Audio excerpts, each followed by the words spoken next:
या देवी सर्वभूतेषु मां शक्तिरूपेण संस्थिता नमस्तस्यै नमस्तस्यै नमस्तस्यै नमो नमः। जय माता दी दोस्तों, आप सभी को चैत्र नवरात्रि की हार्दिक शुभकामनाएं। आज है चैत्र नवरात्रि की पहला दिन और आज आप इस वीडियो में सुनेंगे दुर्गा सप्तशती का पहला अध्याय। तो माता दुर्गा का ध्यान करते हुए इस पावन कथा का श्रवण करते हैं। मेघा ऋषि का राजा सुरभ और समाधि को भगवती की महिमा का वर्णन करते हुए मधुकैटभ वध का प्रसंग बताते हैं। इस प्रथम चरित्र के ब्रह्मा जी ऋषि, महाकाली देवता, गायत्री छंद, नंदा शक्ति, रक्तदंतिता, बीज, अग्नि तत्व और ऋग्वेद स्वरूप है। श्री महाकाली की प्रीति के लिए प्रथम चरित्र के जप में विनियोग किया जाता है। भगवान विष्णु के सो जाने के कारण मधु और कैटभ को मारने के लिए ब्रह्मा जी ने जिनकी स्तुति की थी, उन देवी महाकाली की मैं स्तुति करती हूँ। वे अपने 10 हाथों में खड्ग, चक्र, गदा, धनुष, बाण, परिध, शूल, भुसुंडी, मस्तक और शंख धारण करती हैं। वे 3 नेत्रों वाली हैं। उन्होंने अपने समस्त अंगों में दिव्य आभूषण धारण कर रखे। मार्कंडेय ऋषि बोले, सूर्य के पुत्र सावर्णी जो 8वें मनु कहलाते हैं, उनके उत्पन्न होने की कथा विस्तार पूर्वक कहता हूँ। हे ऋषियों, उसे ध्यान पूर्वक सुनिए। महाभाग्यवान सूर्य के पुत्र, सूर्य की छाया से उत्पन्न सावर्णी जगतजननी महामाया की कृपा से जिस प्रकार वे मनवंतर के अधिपति बने, उस कथा को सुनिए। प्राचीन काल में स्वारोषित मनवंतर में चैत्र वंश में सुरभ नाम के एक राजा थे, जिनका सारी पृथ्वी पर राज्य था। वे अपनी प्रजा का औरस पुत्रों की भांति पालन पोषण करते थे। इतना होने पर भी कोला विंध्यवंशियों ने राजा के साथ उनकी शत्रुता हो गई। राजा सुरथ का कोला विंध्यवंशियों के साथ युद्ध प्रारंभ हो गया। यद्यपि कोला विंध्यवंशी संख्या में कम थे, फिर भी उन्होंने राजा सुरथ पर विजय प्राप्त कर ली। इसके बाद राजा सुरथ अपने नगर में आकर अपने देश का शासन करने लगा, परंतु आक्रमणकारी कोला विंध्यवंशियों ने यहाँ पर राजा सुरथ पर आक्रमण कर दिया। राजा सुरथ का बुरा समय जानकर उसके दुरात्मा, दुष्ट एवं बलवान मंत्रियों ने राजा की सेना, कोष आदि पर अपना अधिकार कर लिया। अपना बुरा समय जानकर राजा सुरथ अकेला ही घोड़े पर बैठकर मृग का शिकार खेलने के बहाने घने जंगल में चला गया। घने जंगल में पहुंचकर राजा सुरथ ने एक ऐसा आश्रम देखा जहां जंगली पशु अपनी स्वाभाविक हिंसा वृत्ति को भूलकर शांतिपूर्वक विचरण कर रहे थे। वह आश्रम मुनिश्रेष्ठ मेघा मुनि का था। उनकी शिष्य आश्रम की शोभा बढ़ा रहे थे। आश्रम में पहुंचकर राजा सुरथ ने अपने आसन पर विराजमान महर्षि मेधा को दंडवत प्रणाम किया और मुनि द्वारा उचित सत्कार पाकर राजा सुरथ कुछ काल तक इधर उधर विचरण करता हुआ आश्रम में रहा। कुछ समय तक आश्रम में रहने के बाद एक दिन राजा सुरथ के मन को राज्य की ममता ने आकृष्ट कर लिया। वह विचारने लगा कि जिस प्रकार प्रजा का पालन मैंने पुत्रवत किया था तथा मेरे पूर्वज जिसको पूर्व काल से पालते आए हैं, आज वह राज्य मुझसे छिन गया। मेरे ही नौकर चाकर मंत्री दुराचारी हो गए हैं। पता नहीं अब वे प्रजा का पालन धर्म पूर्वक कर रहे होंगे या नहीं। मेरा श्रेष्ठ शूरवीर हाथी जो सदा मद की वर्षा करता रहता था, वह मेरे शत्रुओं के अधीन होकर न जाने क्या क्या कष्ट उठा रहा होगा, और मेरे आज्ञाकारी नौकरों जो प्रतिदिन प्रसन्नता से धन और भोजन प्राप्त किया करते थे, अब वे सब निश्चय ही दूसरे राजाओं की आज्ञा का पालन करते होंगे। मेरे कठिन परिश्रम से संग्रहित कोष को अब वे फजूल खर्च के लिए करके खाली कर डालेंगे। क्या वास्तव में मेरे द्वारा संचित खजाना सचमुच नष्ट हो जाएगा? इस प्रकार की और भी बातें राजा के मन को चिंतित करने लगी। इस प्रकार सोचते सोचते एक दिन महर्षि मेघा के आश्रम के पास राजा सुरथ ने एक वैश्य को देखा। राजा ने उसके पास जाकर पूछा, तुम कौन हो? आश्रम पर आने का क्या कारण है? तुम इस समय मलिन मुख और शोक सहित दिखाई देते हो, इसका क्या कारण है? राजा सुरथ के इस प्रकार सहृदयतापूर्ण बातें सुनकर वैश्य ने अत्यंत नम्रता से उत्तर दिया। वैश्य बोला, मैं वैश्य जाति का धनवान कुल में जन्म लेने वाला समाधि नाम का व्यक्ति हूँ। धन के लोभ में पड़कर मेरे पुत्र व स्त्री ने मुझे घर से निकाल दिया है। इस समय मैं स्त्री, पुत्र एवं धन से विहीन हूँ। अब मैं स्वजनों से रहित दुखी होकर इस घने वन में घूम रहा हूँ। अब मुझे अपने स्वजनों, स्त्री, पुत्र, बंधु के कुशल या अकुशल का कोई पता नहीं है। मेरे स्वजनों का मेरे पीछे क्या हाल होगा, इसकी मुझे चिंता लग रही है। मेरे पीछे पीछे उन्हें किसी प्रकार का कष्ट तो नहीं होगा। पता नहीं मेरे पुत्र पत्नी किस अवस्था में रह रहे होंगे। वे सदाचारी जीवन बिता रहे होंगे या दुराचारी बन गए होंगे। राजा बोला, तेरे पुत्रों, स्त्री तथा बंधु बांधवों ने लोभवश तेरा धन संपत्ति सब कुछ छीन लिया है, फिर भी तुम्हारा चित्त उनसे क्यों प्रेम करता है। वैश्य ने उत्तर दिया, आपका कहना ठीक है, किंतु क्या करूं, मेरा मन निष्ठुर नहीं हो पाता। उन्होंने धन के लोभ में पड़कर पिता का स्नेह, पति का प्रेम तथा आत्मीय जन के स्नेह को तिलांजलि देकर मुझे घर से निकाल दिया। हे राजन, मेरा चित्त फिर भी उन्हीं में क्यों आसक्त हो रहा है, यह जानते हुए भी कि अनजान हो रहा हूँ। उनके लिए मैं अब भी लंबी लंबी सांसें ले रहा हूँ और मेरा हृदय अत्यंत दुखी हो रहा है। क्या करूँ, मेरा मन उनके प्रति निष्ठुर नहीं हो पा रहा है। मार्कंडेय ऋषि बोले, हे ब्राह्मण, इसके पश्चात महाराज सुरथ और वे वैश्य दोनों महर्षि मेधा के पास गए।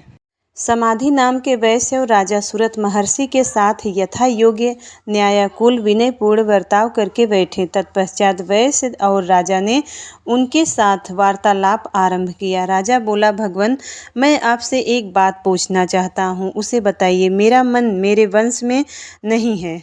यह बात मेरे मन को आंदोलित कर रही है। मेरा राज्य मेरे हाथों से निकल गया है, फिर भी मेरी ममता राज्य के बारे में बनी हुई है, यह जानते हुए भी कि राज्य अब मेरा नहीं है। अज्ञानी की भांति मुझे उसके लिए दुख होता है। यह क्या है? इधर इस वैश्य को भी पुत्र, स्त्री, संबंधियों को अपमानित करके घर से निकाल दिया है। यद्यपि इसे संबंधियों ने त्याग भी दिया है, फिर भी इसका मन उसमें ही रमा रहता है। इस प्रकार यह और मैं दोनों भी अत्यंत दुखित हैं। हे महाभाग, उन लोगों के अवगुणों को देखकर भी हम दोनों के मन में उनके लिए ममता जनित आकर्षण पैदा हो रहा है। हमें इसका ज्ञात रहते हुए भी ऐसा क्यों है?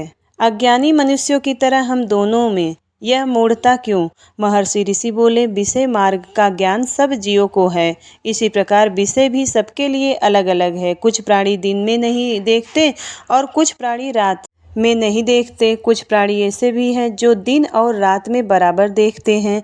यह सच है कि मनुष्य समझदार होते हैं, किंतु केवल वे ही ऐसे नहीं होते। पशु, पक्षी, मृग आदि भी ज्ञान रखते हैं। जैसे ये पशु पक्षी ज्ञानी हैं, वैसे ही मनुष्यों का ज्ञान है। जिस प्रकार का ज्ञान मनुष्यों में है, वैसा ही इन पशु पक्षी, मृग आदि में है। इसके अतिरिक्त दोनों में कई बातों में समानता है।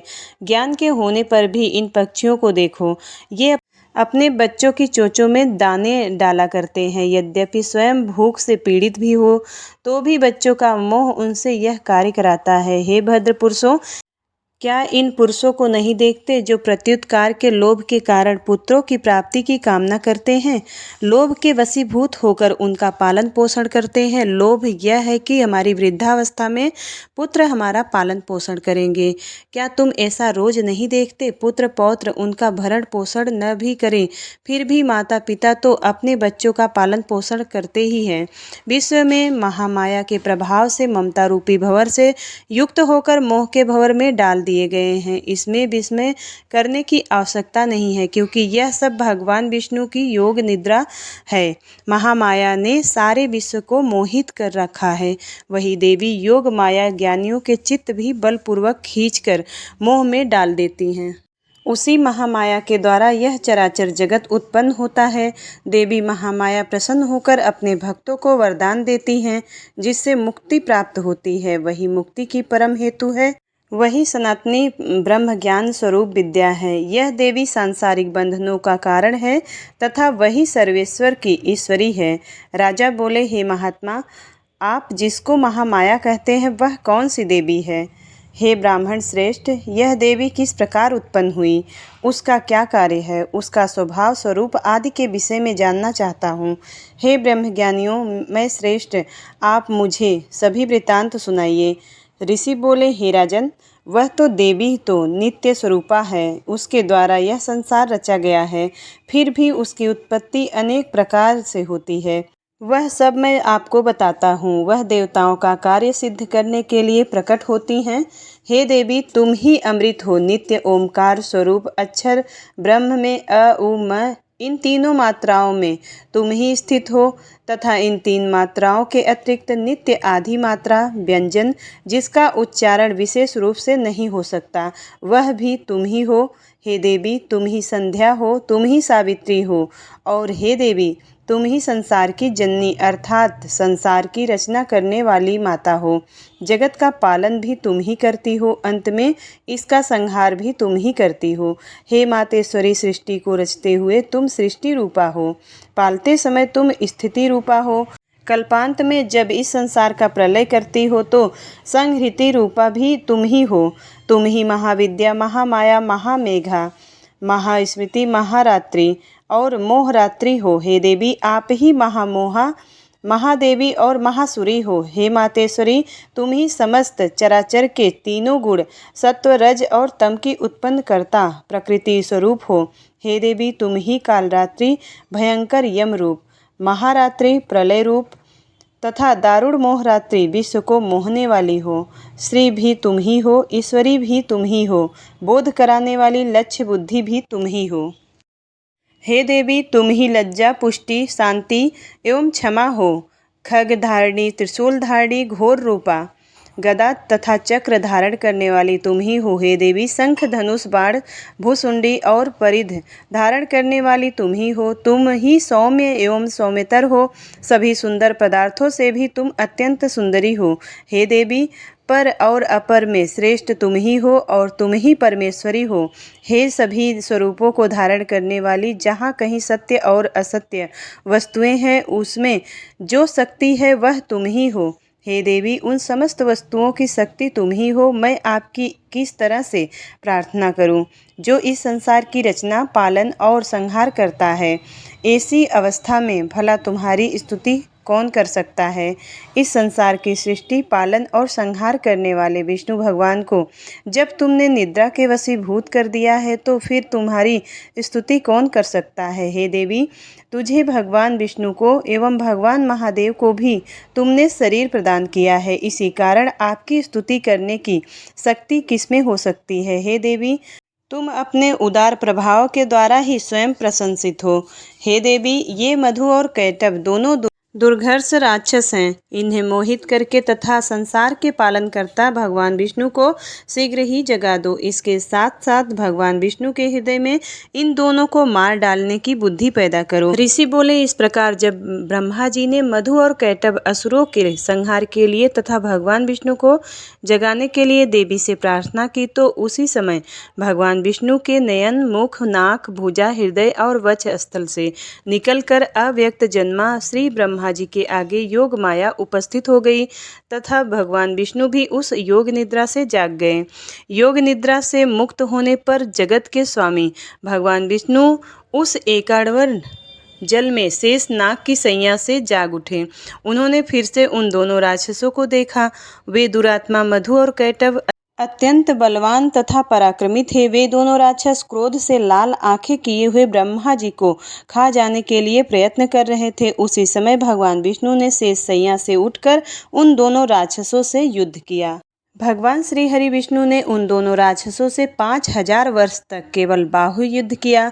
वे दोनों राक्षस भी अत्यंत बल के कारण उन्मत्त हो रहे थे। इधर महामाया ने भी उन्हें मोह में डाल रखा था। वे दोनों राक्षस श्री हरि से कहने लगे कि हम तुम्हारी वीरता से संतुष्ट हैं, तुम इससे कोई भी वर मांग लो। श्री हरि बोले, यदि तुम दोनों मुझसे प्रसन्न हो तो अब मेरे हाथों से मारे जाओ। बस इतना सा ही मैं तुमसे वर मांगता हूँ, यहाँ दूसरे किसी वर से क्या लेना है। ऋषि ने कहा, इस प्रकार धोखे में आ जाने पर भगवान श्री हरि ने उन दोनों से यह वरदान मांग लिया। वे दोनों भगवान श्री हरि से कहने लगे कि हमें इस जगत में जल ही जल दिखाई देता है, इसलिए हमारा वध उस स्थान पर कीजिए जहाँ पृथ्वी पर पानी ना हो। ऋषि मेधा ने कहा, तथास्तु, ऐसा ही होगा, कहकर शंख चक्र गदाधारी भगवान ने उन दोनों के सिर अपनी जांघों पर रखकर चक्र से काट डाले। इस प्रकार देवी महामाया ब्रह्मा जी की स्तुति करने पर स्वयं प्रकट हुई। अब पुनः तुमसे उनके प्रभाव का वर्णन करता हूँ, उसे सुनो। दुर्गा सप्तशती का पहला अध्याय समाप्त। उम्मीद करती हूँ वीडियो आपको पसंद आई होगी। यदि वीडियो पसंद आए तो वीडियो को लाइक ज़रूर करिएगा। चैनल पर पहली बार आए हैं तो सब्सक्राइब ज़रूर करिएगा। मिलती हूँ अगली वीडियो में, तब तक के लिए जय माता दी।